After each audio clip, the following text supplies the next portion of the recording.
오늘 우리에게 주시는 하나님의 말씀은 사무엘하 4장 5절에서 12절의 말씀입니다. 사무엘하 4장 5절에서 12절까지의 말씀을 교독하시고 마지막 절은 함께 합독하겠습니다. 부엘에서의 사람 림몬의 아들 레갑과 바나가 길을 떠나 볕이 뜰 때 즈음에 이스봇의 집에 이르니 마침 그가 침상에서 낮잠을 자는지라. 레갑과 그 형제 바나가 밀을 가지러 온 채하고 집 가운데로 들어가서 그의 배를 찌르고 도망하였더라. 그들이 집에 들어가니 이스봇의 침실에서 침상 위에 누워 있는지라. 그를 쳐 죽이고 목을 베어 그의 머리를 가지고 밤새도록 아라바 길로 가 헤브론에 이르러 다윗 왕에게 이스봇의 머리를 들이며 아뢰되 왕의 생명을 해하려 하던 원수 사울의 아들 이스봇의 머리가 여기 있나이다. 여호와께서 오늘 우리 주 대신 왕의 원수를 사울과 그의 자손에게 갚으셨나이다 하니 다윗이 브레로 사람 림몬의 아들 레갑과 그 형제 바나에게 대하여 그들에게 이르되 내 생명을 여러 환난 가운데서 건지신 여호와께서 살아계심을 두고 맹세하노니 전에 사람이 내게 알리기를 보라 사울이 죽었다며 그가 좋은 소식을 전하는 줄로 생각하였어도 내가 그를 잡아 시글락에서 죽여서 그것을 그 소식을 전한 가품으로 삼았거든. 하물며 악인이 의인을 그의 집 침상 위에서 죽인 것이겠느냐. 그런즉 내가 악인의 피 흘린 죄를 너에게 갚아서 너희를 이 땅에서 없이 하지 아니하겠느냐 하고 청년들에게 명령하며 그들을 죽이고 수족을 베어 헤브론 목가에 매달고 이스봇의 머리를 가져다가 헤브론에서 아브넬의 무덤에 매장하였더라. 아멘. 할렐루야. 오늘도 우리 예배 가운데 함께 하신 주님을 찬양합니다. 그리고 새벽을 깨워 기도의 향연으로 나오신 모든 성도님들께 하나님의 은혜와 평강이 함께 하시기를 기원드립니다. 사람이 인간관계를 맺고 사는 모습을 보면 여러 가지 형태가 있는 것을 보게 됩니다. 어떤 사람은 이 매듭을 풀려고 애쓰는 사람이 있습니다. 어떻게 하든지 매듭을 풀어보려고 하는 것입니다. 용서를 빌고 관계를 회복하려고 하고 껄끄러움을 지우려고 합니다.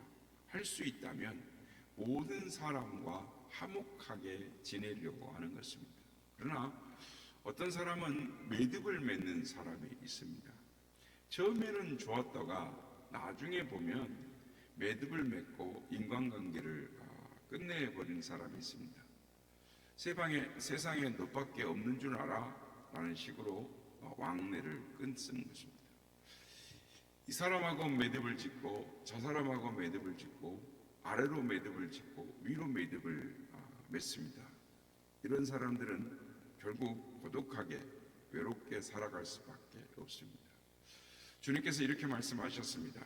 진실로 너에게 이르노니 무엇이든지 너희가 땅에서 매면 하늘에서도 매이고 너희가 무엇이든지 땅에서 풀면 하늘에서도 풀리리라. 그러니까 여러분의 인생이 풀리려면 매듭을 지어야겠습니까? 아니면 풀어야 하겠습니까? 풀어야 사는 것입니다. 그런데 한이 맺혔다. 내 눈에 흙이 들어가기 전에는 절대 용서할 수 없다라는 사람들이 있습니다. 그렇게 말하는 사람들이 있습니다. 참 불행한 사람입니다. 땅에서 그렇게 단단히 매고 사는데 어떻게 하늘에서 풀리겠습니까? 오늘 본문은 이스보셋이 죽었을 때 다윗이 어떻게 행동하였는가에 대하여 말씀하고 있습니다. 오늘 시간에는 다윗이 정적이 죽었을 때 어떻게 처신하였는가를 살펴보므로 은혜를 나누고자 합니다. 첫째, 사울 왕이 죽었을 때를 보겠습니다. 평생 다윗을 괴롭혔던 사울 왕이 길보아 전투에서 죽었을 때였습니다. 다윗에게 있어서 사울 왕같이 그의 인생을 가로막는 원수가 없었습니다. 그 사울 왕이 죽었던 것입니다. 사무엘하 1장 11절 11절에 보면 다윗의 반응이 나옵니다. 이에 다윗이 자기 옷을 잡아 찢음에 함께 있는 모든 사람도 그리하였고 사울과 그의 아들 요나단과 여호와의 백성과 이스라엘 족속이 칼에 죽음으로 말미암아 저녁 때까지 슬퍼하며 울었더라. 두 번째로 반대편에 섰던, 우리가 어제 살펴봤던 것처럼 아브넬 장군이 죽었을 때를 보겠습니다. 아브넬 장군은 사울 왕 휘하의 장군이었습니다. 사울 왕이 죽은 후 다윗은 헤브론에서 왕이 되었습니다. 그때 아브넬 장군은 다윗에게 협조하지 않았습니다. 오히려 반대편에 서서 사울 왕의 아들 이스보셋을 왕으로 추대해서 북쪽 이스라엘 10지파를 귀합해서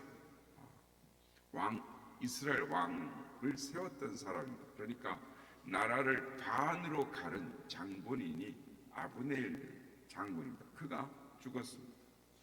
사무엘하 3장 31절 32절에서 다윗의 반응이 나옵니다. 다윗이 요압과 및 자기와 함께 있는 모든 백성에게 이르되 너희는 옷을 찢고 굵은 배를 띠고 아브넬 앞에서 애도하라 하니 다윗 왕이 상회를 따라가 아브넬을 헤브론에 장사하고 아브넬 무덤에서 왕이 소리를 높여 울고 백성도 우니라. 다윗의 이런 처신에 어떤 결과가 따라왔습니까? 사무엘하 3장 37절을 보면 이날에야 온 백성과 온 이스라엘이 내레 아들 아브넬을 죽인 것이 왕이 한 것이 아닌 줄 아니라. 온 백성과 온 이스라엘이 다윗의 마음을 알게 되었습니다. 마지막으로 오늘 본문에 북이스라엘 왕 이스보셋이 죽었을 때를 보겠습니다. 오늘 우리가 읽은 본문은 다른 사건 하나를 우리에게 소개해 주고 있습니다. 이스보셋 왕은 이 나라를 반으로 갈라 북쪽에 이스라엘 왕국을 세운 이 장군인입니다.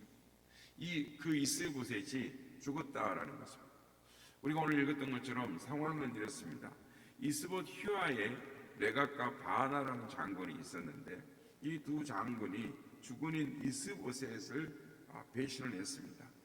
집에서 낮에 침상에서 낮잠을 자고 있는데 그의 배를 찌르고 목을 베어 다윗 왕에게로 가져와서 토항을 했던 것입니다. 어찌하였든 간에 이스보셋의 죽음은 다윗에게 있어서 앓는 이가 빠진 것과 같은 것이었습니다. 이스봇 왕이 죽었기 때문에 갈라진 나라는 합해질 것이고 다윗의 왕권은 강화될 것입니다. 다윗은 속으로 쾌제를 불러야 할 일이 일어난 것입니다. 오늘 본문 11절 12절에 다윗의 반응이 나옵니다. 하물며 악인이 의인을 그의 집 침상 위에서 죽인 것이겠느냐. 그런즉 내가 악인의 피 흘린 죄를 너희에게 갚아서 너를 이 땅에서 없이 하지 아니하겠느냐 하고 청년들에게 명하매 곧 그들이 죽이고 수족을 베어 헤브론 목가에 달고 이스보셋의 머리를 가져다가 헤브론에서 아브넬의 무덤에 매장하였더라. 오히려 이스보셋을 암살한 레갑과 바나 장군을 처단하는 것입니다. 오늘 본문을 저는 묵상을 하면서 떠오르는 몇 가지 생각이 있었습니다. 그 당시에 사람이 많이 죽었습니다. 이쪽 집안 저쪽 집안 전쟁을 하고 있었기 때문에 이쪽이든 저쪽이든 많은 사람들이 죽었습니다. 근데 왜 성경은 다윗의 이 정적의 죽음만을 다루고 그 죽음에 대한 다윗의 태도를 상세히 기록하고 적고 있을까? 성경은 다윗의 용서와 관용에 대해 강조하면서 우리에게 무엇을 교훈하고자 하는 것일까? 결국 다윗의 용서와 관용의 정신은 사람들의 지지를 얻고 하나님의 축복을 받는 비결이 아닌가? 이것을 우리에게 말하고 싶은 것이 아닌가라는 생각을 하게 됩니다. 그렇습니다. 성도는 용서하는 자여야 하는 것입니다. 예수님은 십자가상에서 7마디의 말을 하셨습니다. 맨 마지막 하신 말씀이 아버지여 저희들을 사하여 주옵소서 자기들이 하는 것을 알지 못함이니이다. 예수님을 조롱하고 침을 뱉고 채찍으로 때리고 십자가에 못 박은 원수들을 용서해달라, 죄를 용서해달라라고 합니다. 어떤 사본에서는 아버지여 저들의 죄를 용서하여 주옵소서라는 기도를 한 번만 하신 것이 아니라 여러 번 되풀이하셨다라는 것입니다. 무거운 십자가를 들고 갈보리 언덕 위에 올라섰을 때도 아버지여 저들의 죄를 용서하여 주옵소서. 못을 받기 위해 십자가 위에 눕힐 때에도 아버지여 저들의 죄를 용서하여 주옵소서. 굵은 못이 살과 뼈를 뚫고 들어갈 때에도 아버지여 저들의 죄를 용서하여 주옵소서. 못 박은 십자가의 형틀을 세울 때 살같이 찢어지는 고통 가운데서도 아버지여 저들을 용서하여 주옵소서. 십자가 위에 달린 예수님을 조롱하는 우리들을 내려다보시면서 아버지여 저들을 용서하여 주옵소서. 저들이 알지 못합니다. 우리 같으면 이 저주하는 말이 나올 만한 그 순간마다 예수님은 용서해달라고 기도를 하신 것입니다.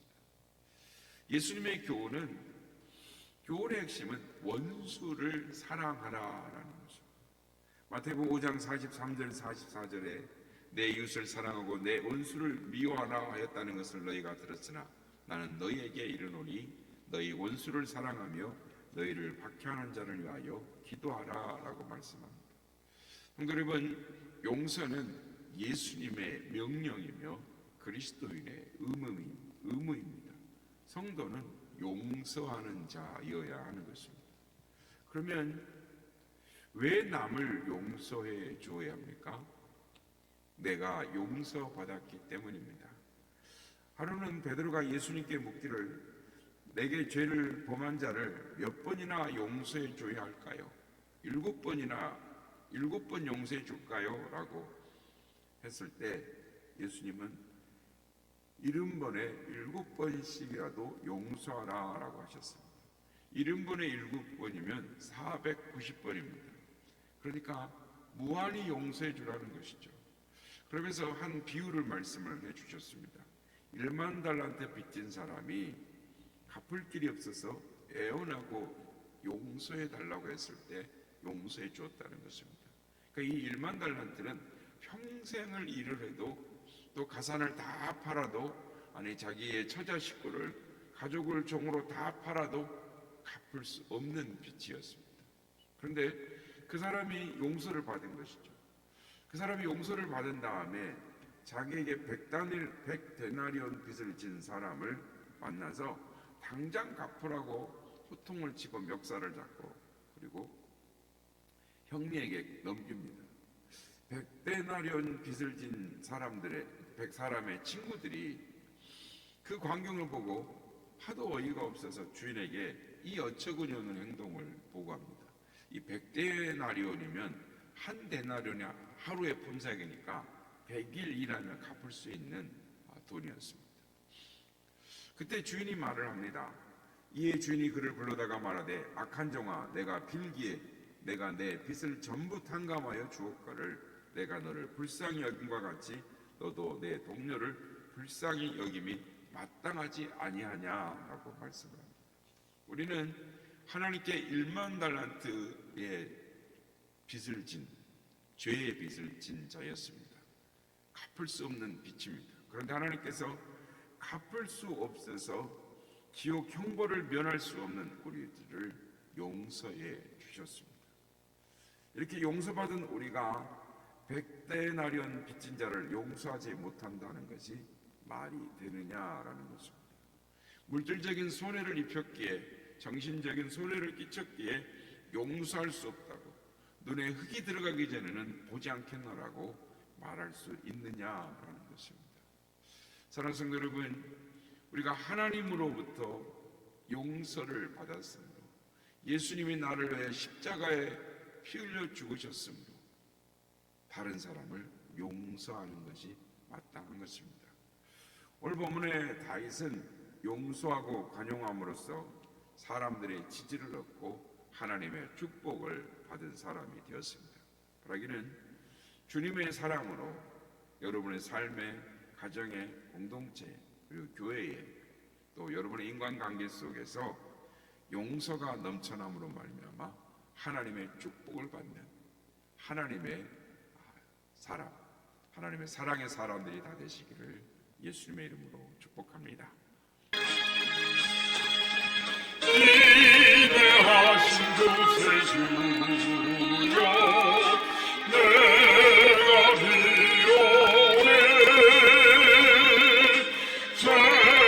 죄인오라 하실 때에 날 불러소서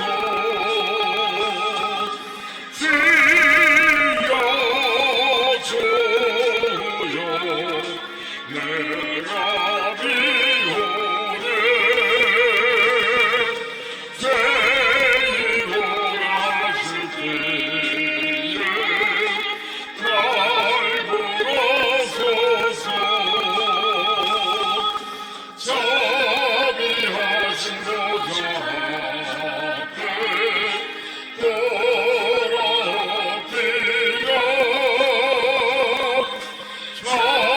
자복하고 회개하네 믿음 주소서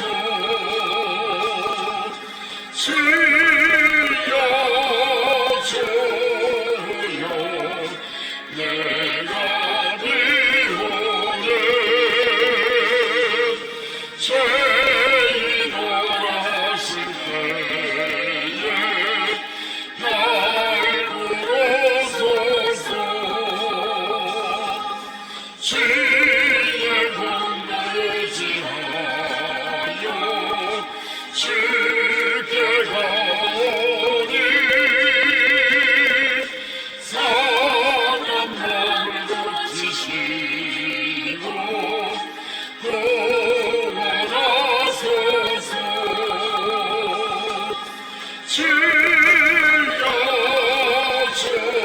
지어줘요 내가 비오네 죄인오라 하실 때에 날 부르소서 반복히 우리 주여 위로하소서 우리 주와 같으시는 어디 있을까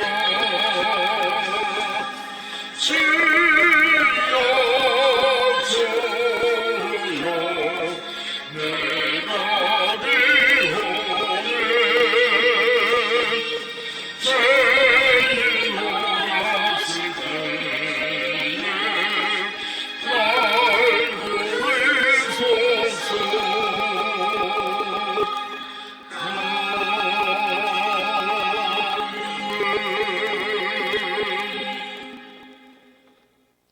다윗은 하나님께 축복을 받는 사람이었습니다. 많은 사람들에게 지지를 받는 사람이었고 사람들의 마음을 하나로 모으는 사람이었습니다. 그렇습니다.